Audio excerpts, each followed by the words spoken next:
Let me welcome all of you today to our Peterson Institute for International Economics for a very special event in honor of Christine Lagarde, Managing Director of the IMF since July a year ago.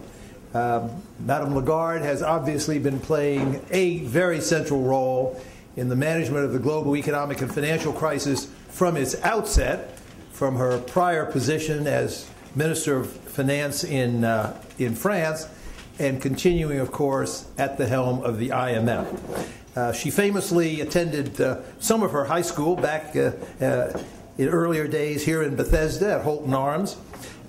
She was a lawyer by training, spent much of her career at Baker & McKenzie, becoming chairman of their Global Executive Committee and then chairman of their Global Strategic Committee in 2004.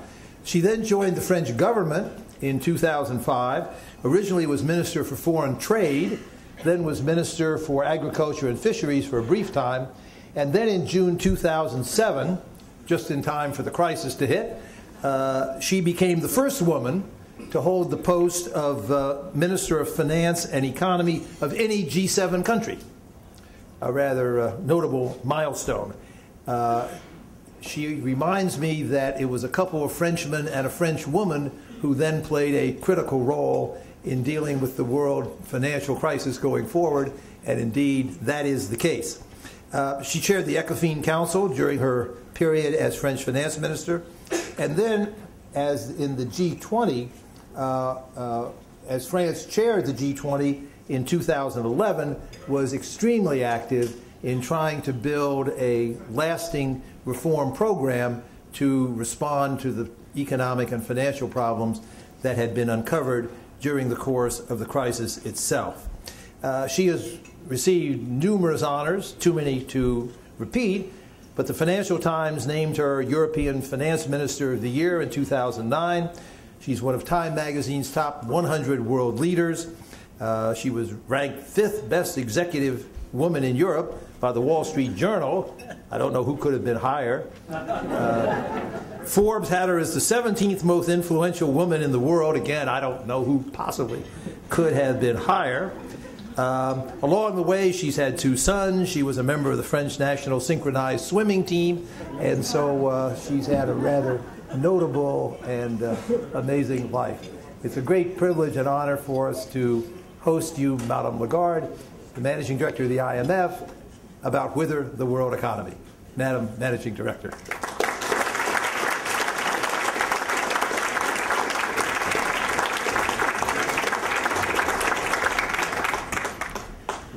Thank you very much, Fred, for this introduction. Actually, you remind me of my sons, because when I was awarded this wonderful title of being the 5th executive woman in Europe by the Wall Street Journal, that was back in my days with Baker McKenzie as chairman of the firm.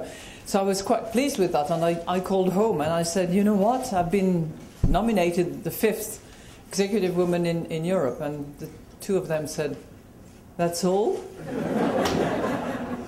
Not who is ahead of you.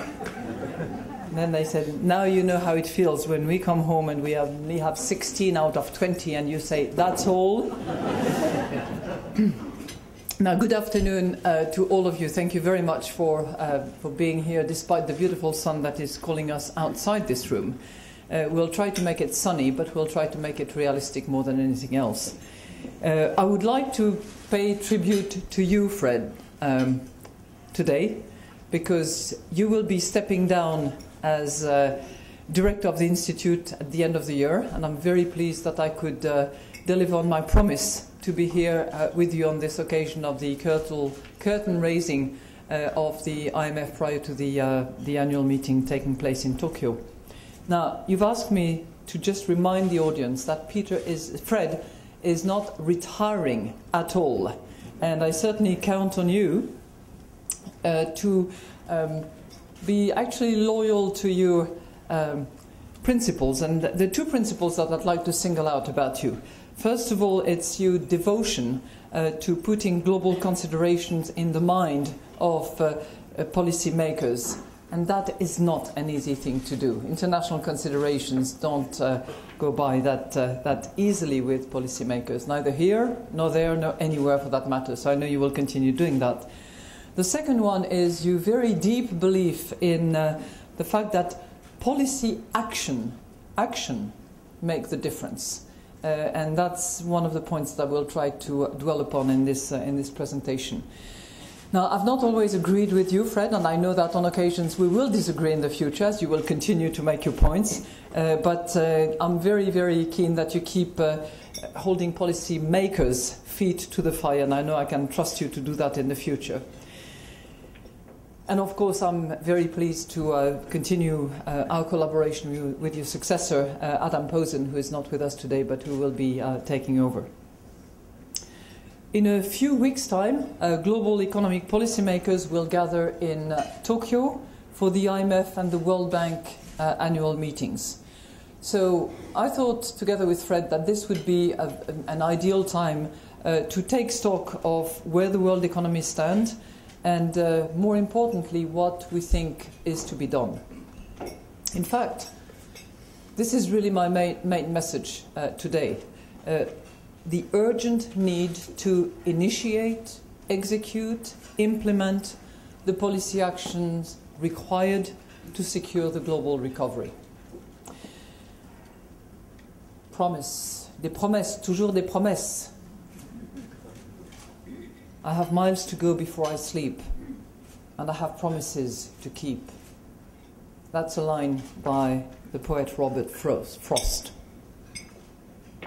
Des promesses, toujours des promesses. Policymakers have actually made important promises. And I would like to focus today on how those promises can be kept and why they must be kept. But in that context, I would like to just say a few words about the global economy before we dwell into those promises. The IMF updated forecast will be released in Tokyo in a couple of weeks. So today I will just mention the broad directions, not give you the specific details and decimals that have been referred to. Let me first of all begin by saying that, in our view, many right decisions have been taken.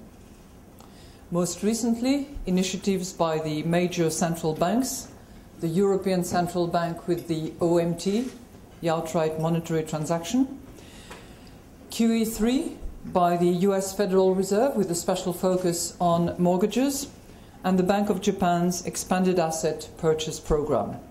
All of that are big policy signals, clearly in the right direction. They point the way forward, and they create an opportunity to build on what has been done. An opportunity to make a decisive turn in the crisis. And for some of those policy actions, particularly I think of the ECB, certainly a turning point. Central banks are clearly playing a key role. And just as central banks were misguided during the Great Depression and accelerated that crisis, it may well be that central banks will have played and will be recognized to have played a significant role in pulling the global economy out of this Great Recession. But we should not get ahead of ourselves. The global economy is still fraught with uncertainty, still far from where it needs to be. And the situation is a little bit like a jigsaw puzzle. There are pieces that fall into places, but the whole jigsaw puzzle is not yet assembled. We sort of know what the complete picture should be, but the whole piece has not come together. And that will depend on delivering on the policy commitment that have been made, and in that respect, there is still a way to go for promises to be delivered upon. Now, what do we foresee? We clearly still foresee a gradual recovery. But the global growth that we have forecasted 12 months ago, that we have revisited 6 months ago, is likely to be yet a little bit weaker than we had anticipated. So a little bit weaker, small decimal points for sure, but what's characteristic is that our forecast has trended downward. When you look at our numbers for the last 12 months, the trend is downwards. A number of factors are weighing the global economy down. At the center of them, clearly, we see uncertainty. Uncertainty about what policymakers can and will deliver on their promises. And this is having not tangible but real effects, increasing divergence of economic fortunes in the Eurozone and a tepid recovery in the United States of America. And now, in terms of directions, as I said, we are also seeing some ripple effects on a global basis. Slowdown in emerging markets. That's a recent development. Great concern in low-income countries about rising food prices and volatile commodity prices. And finally, worryingly as well, growing frustrations in the Middle East. At the same time, many of the big legacies that we inherit from the crisis risk becoming more entrenched. Now, what am I thinking about that could be entrenched? Well, clearly, lasting scars of unemployment and the massive human cost of people being away from the job market for so long that their skills, their training, their background goes forgotten. And that is particularly true for the young people in those countries where growth is too slow, too low to accommodate they joining the job market. I'm also thinking about the lasting burden of high public debt, now at levels rarely seen except in times of war.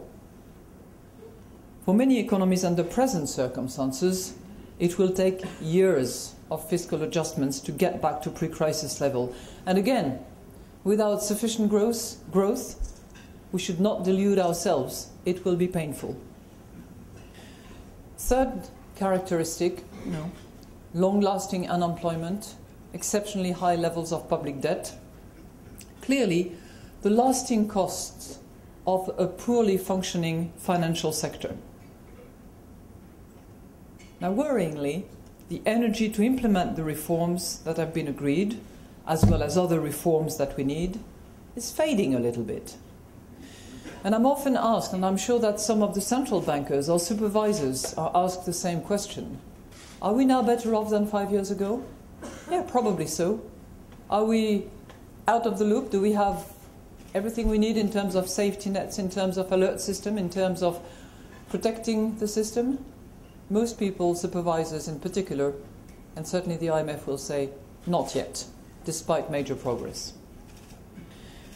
Now, I know all this seems a little bit bleak, but let me assure you, we have not overlooked the reaction to recent policy announcements.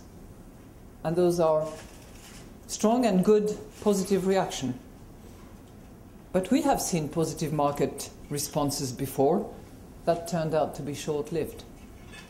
So this time, what we need is not just a bounce. We need a sustained rebound. A sustained rebound, not a bounce. If this time is to be different, we need certainty more than uncertainty, and we need decision makers to turn into action takers, which will require courage and the ability to rise above the short-term agenda of the domestic boundaries. Now, in that context, I would like to focus on this issue of the promises and the policy challenges associated with promises, which, if they are delivered upon, call for action. I will touch on the unfinished agenda for Europe and the United States, which both pose critical risks at this time. I will touch on the mounting pressures in the rest of the world, emerging market economies and low-income countries. And I'll mention the commitments that the IMF has made, or that members of the IMF have made, where we have to also deliver on the promises. So let me first of all turn to Europe and the United States, but Europe and the Eurozone in particular, where we have the epicenter of the crisis at the moment and where the most urgent action is needed. We have seen a series of policy messages and steps.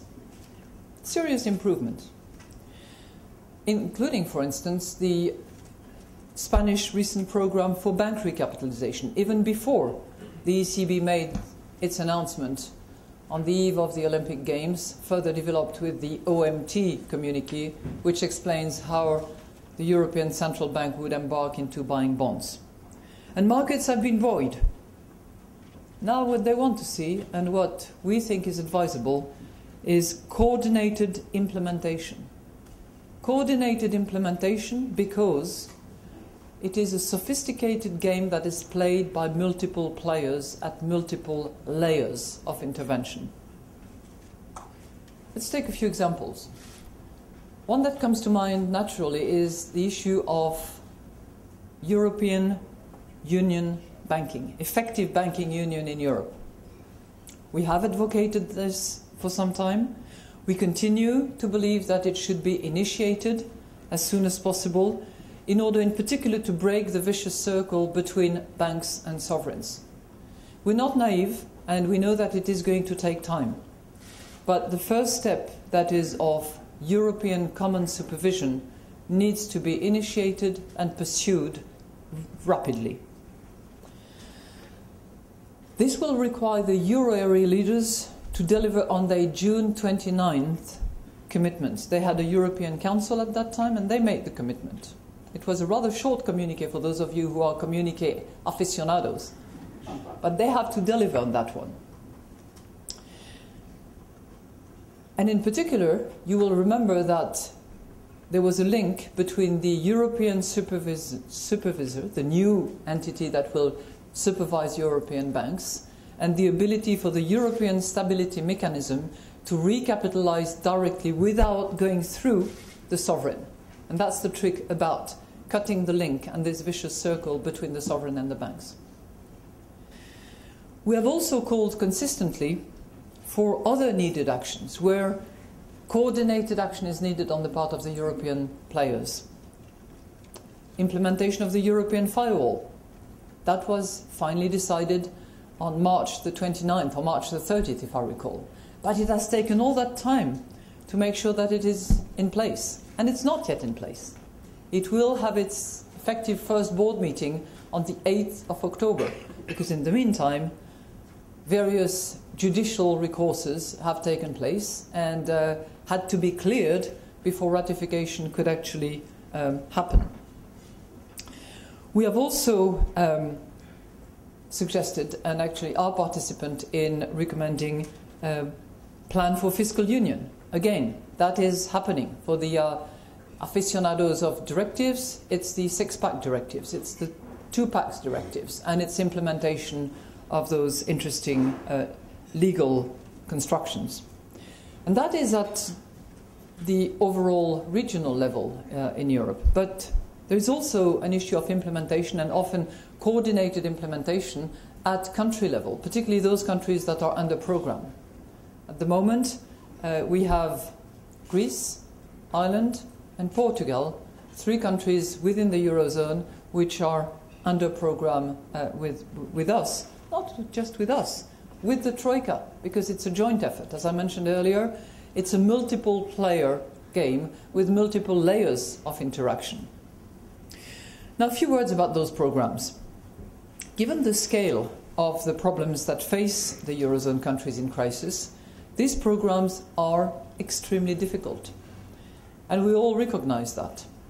We also recognize that there is no alternative to structural reforms and to fiscal adjustment needed in order for those countries to get back to the right path.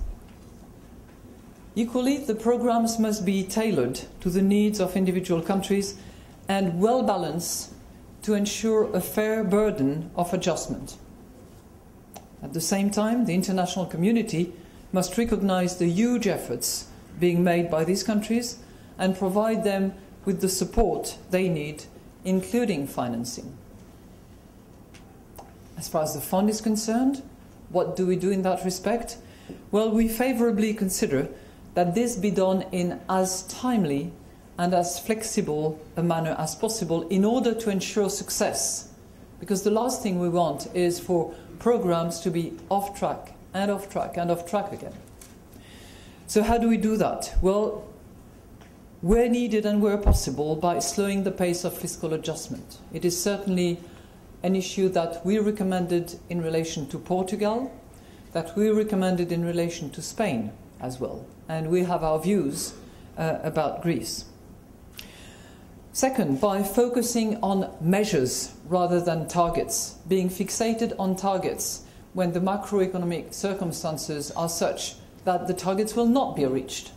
Not because the country is not implementing, not because the country is sort of relaxed about it, but because circumstances are such that it cannot be reached. But focusing on the measures, making sure that the measures are actually implemented.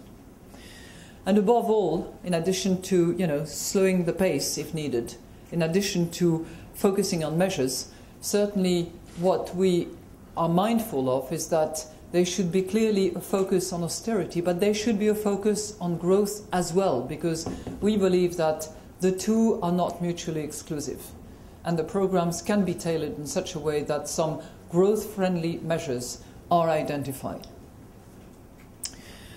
Now, uncertainty in the Eurozone remains the greatest risk for the global economy today. As I said earlier on, the ECB move from 2 weeks ago with the OMT was clearly a turning point. But the countries have to really work together much more cohesively, in a much more coordinated manner, in order to together turn the corner. As you know, the European Union and the Eurozone in particular are not the only threats on the horizon. The United States is also currently a threat.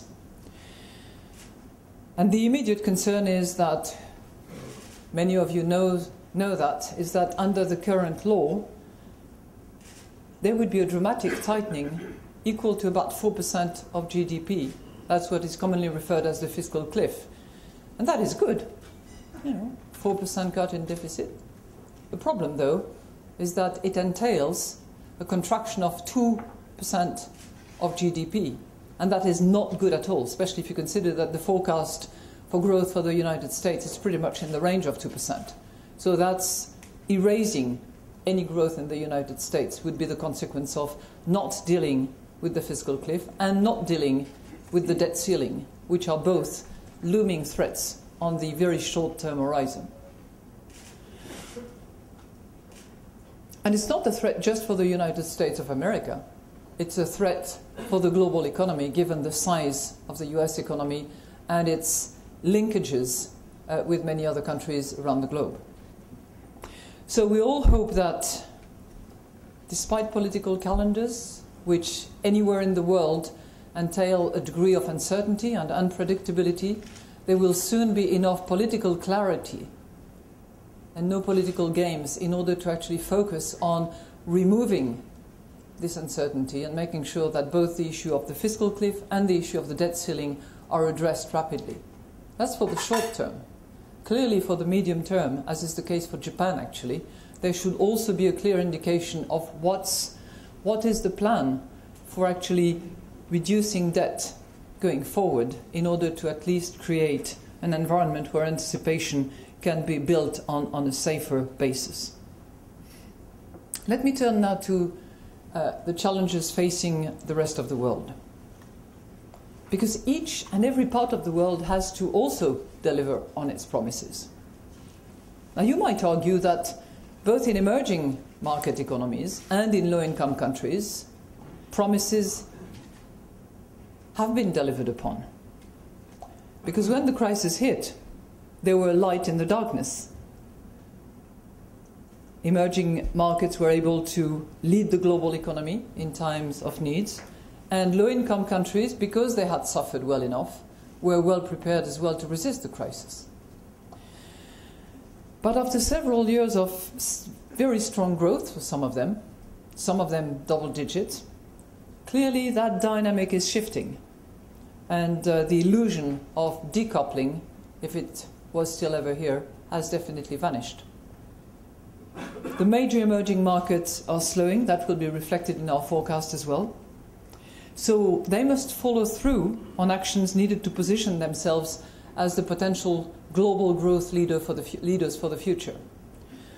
The focus should be on countering vulnerabilities, whether they are domestic or whether they are external vulnerabilities. What does it mean?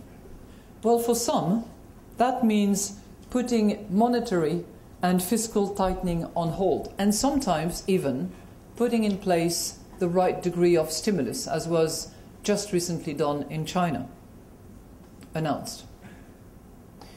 For other countries, it will mean ensuring that high credit growth does not compromise financial stability or jeopardize future growth.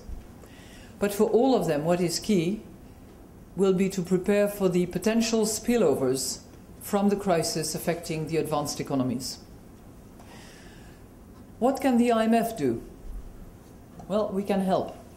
We have reframed some of our instruments, the flexible credit line, for instance, the precautionary and liquidity credit lines, which are both instruments aimed at comforting a country that is actually having the right set of policies in place, ex ante, as we say. And many countries have actually used those facilities. It's the case for Mexico, it's the case for Colombia, it's the case for Poland, it's the case for Morocco more recently with our precautionary and liquidity lines. And together, those amounts actually exceed the amount of commitment that we have for Europe. Okay, turning now to low-income countries. They have performed relatively well through the crisis. And frankly, when you look at numbers, starting from a low base, admittedly, of course, their numbers have generally been in excess of any growth numbers that we've seen in either advanced or emerging market economies. But today they're more exposed to shifts in economic fortunes. And I do not simply mean the potential fallout from the advanced economies, which would be a clear case, but it's sometimes more of a ripple effect of the slowdown affecting the emerging markets as a result of the crisis in the advanced economies that it's actually exposing them to those shocks. Take the case, for instance, of most sub-Saharan African countries producing raw materials that generally supply emerging market economies, such as China, for instance. They will be suffering the fallback of that ripple effect of the advanced economies crisis. I'm also thinking, as far as they're concerned, of the 20% increase in global food prices since June. And if you start segmenting in, cereals, as it may, because that's one of the most frequently both traded and used food, if you take just maize and wheat, the prices of which increased by 25% just in the month of July, if you apply that to a country like, for instance, Lesotho, where the drought is also affecting the country, well, that is clearly putting populations at risk, despite good policies that had been put in place by those countries.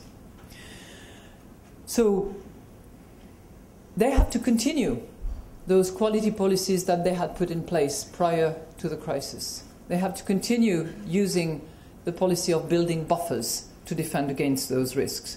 At the same time, they cannot necessarily travel that journey all by themselves. And the international community needs to lend even more of a hand to help them help themselves. And that includes ensuring sufficient financing, for instance, at the IMF. We have a facility that is called the Poverty Reduction and Growth Fund that is specifically dedicated to concessional lending to the low-income countries. Now, that particular fund needs to be replenished, and I certainly want the replenishment to be completed at the Tokyo annual meeting. I need a 90% majority of the IMF to support it, and we are making huge progress. It was characteristic to see that actually the low-income countries volunteered themselves by actually committing the windfall profit from the gold sale that was done by the IMF a couple of years ago in order to replenish that fund. And I certainly hope that other countries, including advanced economies, do that as well. We're getting very, very close, as I said. Third point that I would like to mention before I turn very briefly to what the IMF has done, does, and will do is the Middle East. It's clearly an important part of the world where massive transition is happening. And we will be discussing that in Tokyo at the time of our annual meeting. We've all been shocked and saddened by the events of recent weeks.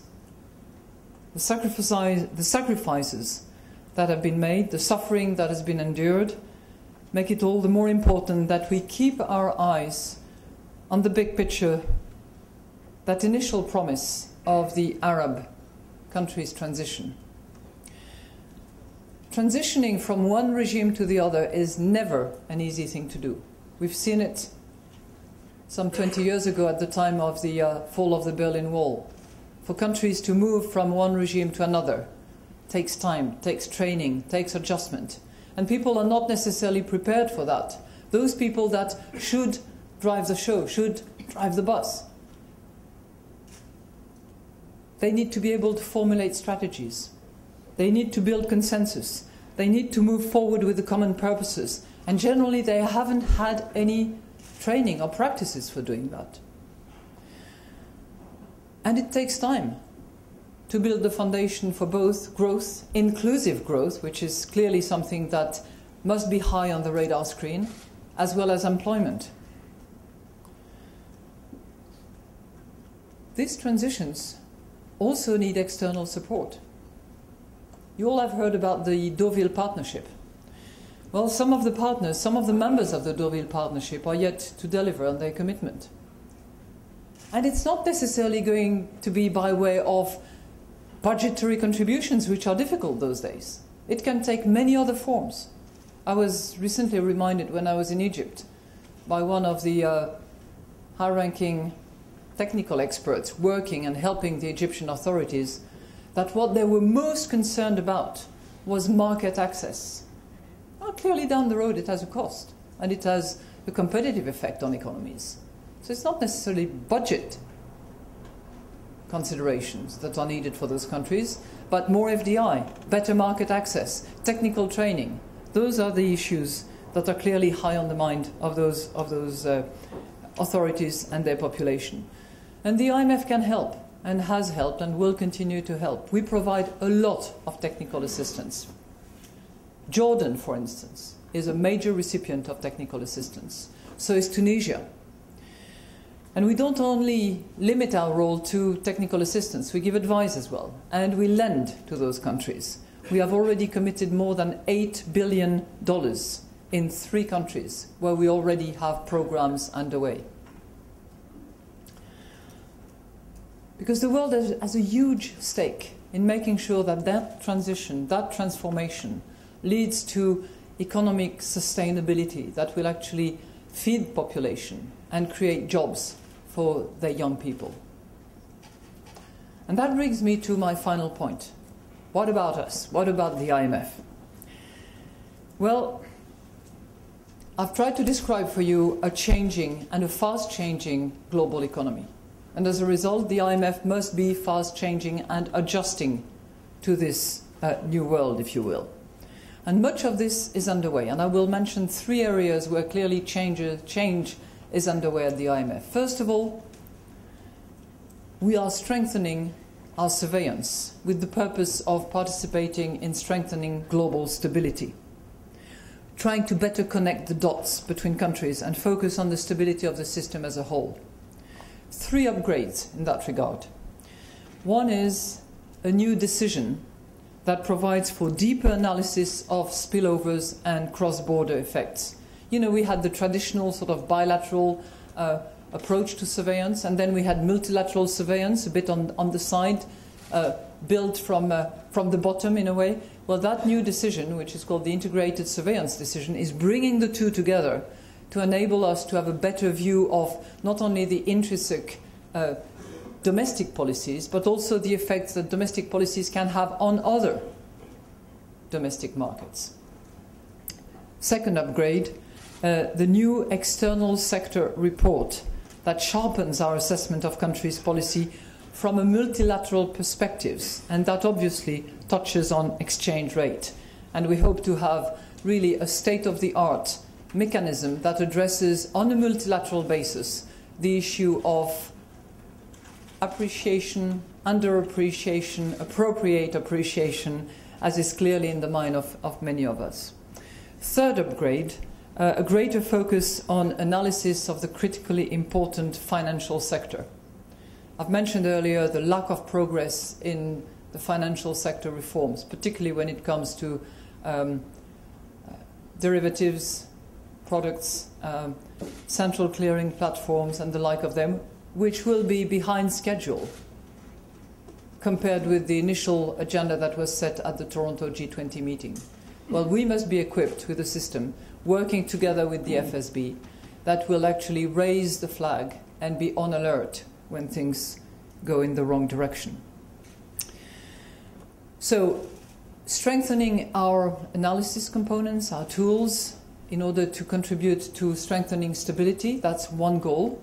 The second that we need to do is to actually strengthen our global financial safety net. And, in so doing, some of you have noticed, we have secured significant additional funding from the membership with a total of bilateral loans in the range of, of 456 billion US dollars by way of bilateral contributions to add on our quotas, which is our natural basis, and the new arrangement to borrow. That's for the general fund resources. There is that other fund that I mentioned, the Poverty Reduction and Growth Fund, which clearly I want to see replenished as well as we go into the Tokyo annual meeting. That's to strengthen our ability to operate as a financial safety net. And third strengthening that is needed, in addition to contribution to stability, financial safety nets, is our governance. And our governance clearly has evolved over time and has tried to keep up with the changing world. We have had reforms ever since 2006, and there has already been shift towards emerging market economies, for instance. But there were a set of reforms that were decided in 2010 and to be accomplished by 2012. And we have made very significant progress towards delivering on that promise that was made by the membership. The first reform is a quota reform, increasing significantly the quotas. Well, for that, we needed to have a 70% vote. We are in excess of 70%. We've reached 73% and we're moving on. So on that front, quota increase, we're there.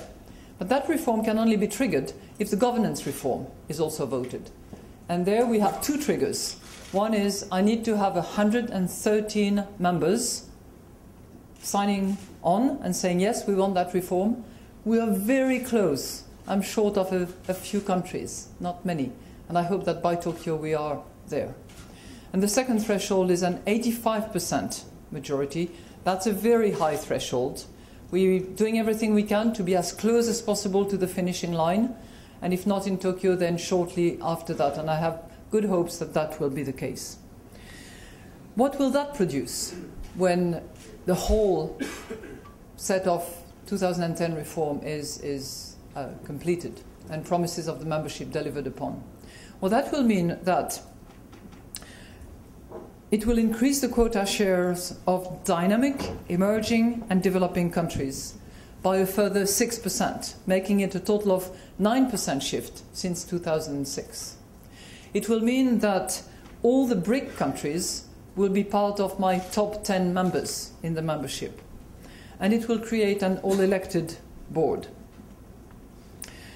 So, as I said, I think we're getting close, and I certainly will spare no effort to make sure that the membership delivers on its promises. Now, that's the collective path that we have embarked on. Multiple promises made by multiple players, multiple layers of intervention, a complicated game, probably more sophisticated than we were used to, and certainly one that we try to adapt to constantly, making sure that we always remain relevant, which means independent and credible because of the quality of the advice we give. And clearly, to go back to the poem by Robert Frost, he was talking about those promises. He was also talking about the road to take. Well, clearly, I hope that we can take that road together and see each other under even better circumstances. Thank you very much for lunch, Fred.